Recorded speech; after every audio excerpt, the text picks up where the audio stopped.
As time is very short, we are going to number 2. That's Pedro with CitYsens. CitYsens, Pedro comes from Spain, and he'll present CitYsens. So, thank you very much for the opportunity to share our views and to present our project of construction of CitYsens. Okay? This is a system that aims to make truth at the local level the promise of our logo, todos contamos, which means at the same time we all have a say and we all matter.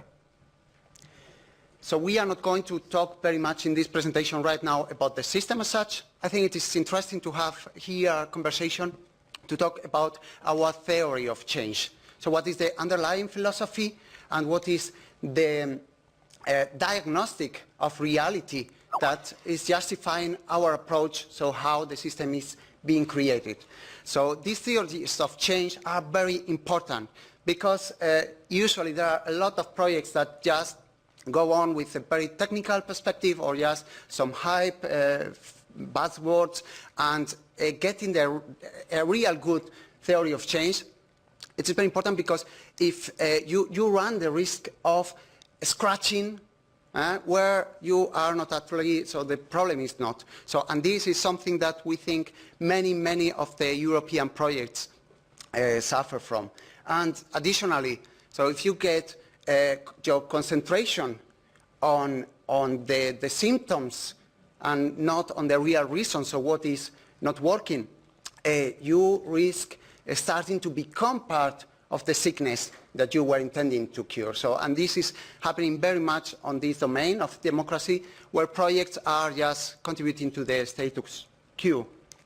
So I wanted to use some time to present one example of my country, but since there is not so much time, I will just move forward. So what I wanted to show you is how Spanish democracy, which has been like 35 years already, in fact, it is quite dysfunctional, so it has not evolved since it was created, and it is reaching a point of very strong disconnections between the political class and the citizens, as you probably have heard. So the popularity is getting very low, and what the government is doing is trying to criminalize protest and with this kind of measure. So you have to believe me when I say that Spanish democracy is a broken democracy. But this is something that was, in other presentations, was many times said.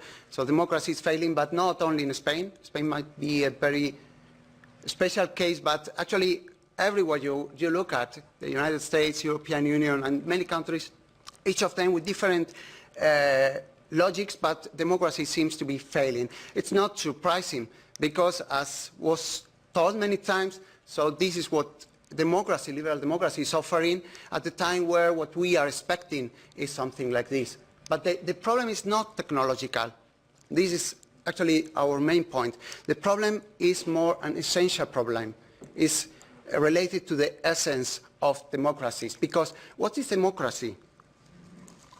We have been told, it's a very old definition, that it is the government of the people, by the people, and for the people. And this is very nice.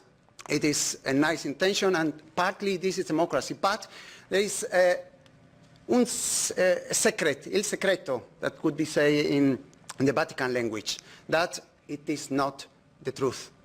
So democracy, as many other government systems before, so was not created so much to increase the public participation, to promote the citizenship, etc. So this is kind of like the theory. So we have this idea of how democracy is supposedly working, but the fact is that the reality of how it is working is different. So democracy, as so many other forms of government before, is actually, yeah, the government of the people, but especially by some people and for the benefit of especially some people. And we all know, but this kind of inconvenient truth needs to be said. Okay?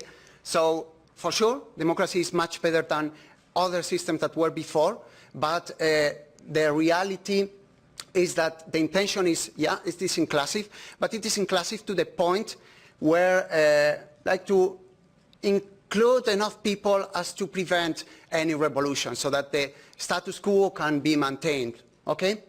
So, what does it mean this for local participation? This is about local digital democracy. Local participation in the 20th century simply never worked. Well, it is exaggerating a little bit, but so our culture, we are prepared more to be consumers than to be citizens. There is a lot of intrinsic problems with participation. That means it is difficult. There is also extrinsic problems that are related to how participation is done. And, well, there is like a vicious cycle, and it does not work. But there is one very, very important problem, and it is that there was this monopoly of the administration, of the government, of participation. So precisely the actor that is less interested in having their power of decision disrupted is the one who is promoting participation. So it has been said that participation is something that is desired, but it is not wanted. And for sure there are, especially now, there are more and more people that are working in the administrations trying to change this. But this is more the exception than the rule.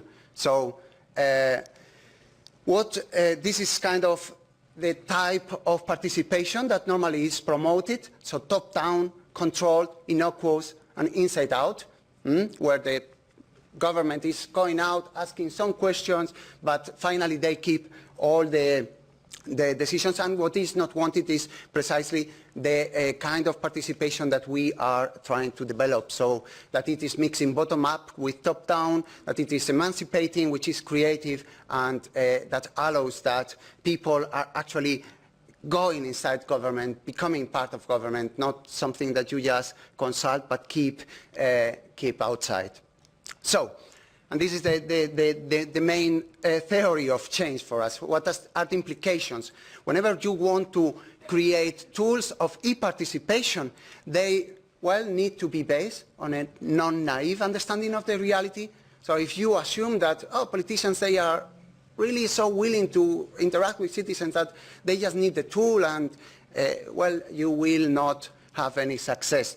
So, these tools need to be integrated with institutions because whenever government is part of a participatory process, there is much more capacity to affect decisions, but they cannot be depending on the goodwill. That means that whenever a government, a local government, is not supporting it, so citizens must be able to carry out participation without the government. Okay? And the second thing that we got is that they need to be constructed using a wise, collaborative, and people-centered design. Everybody who is making these tools will say that they are using that kind of people-centered, etc., but the reality is that it is very difficult. To be wise means that you need to put all the knowledge and research that has been done, and additionally, create the system incrementally.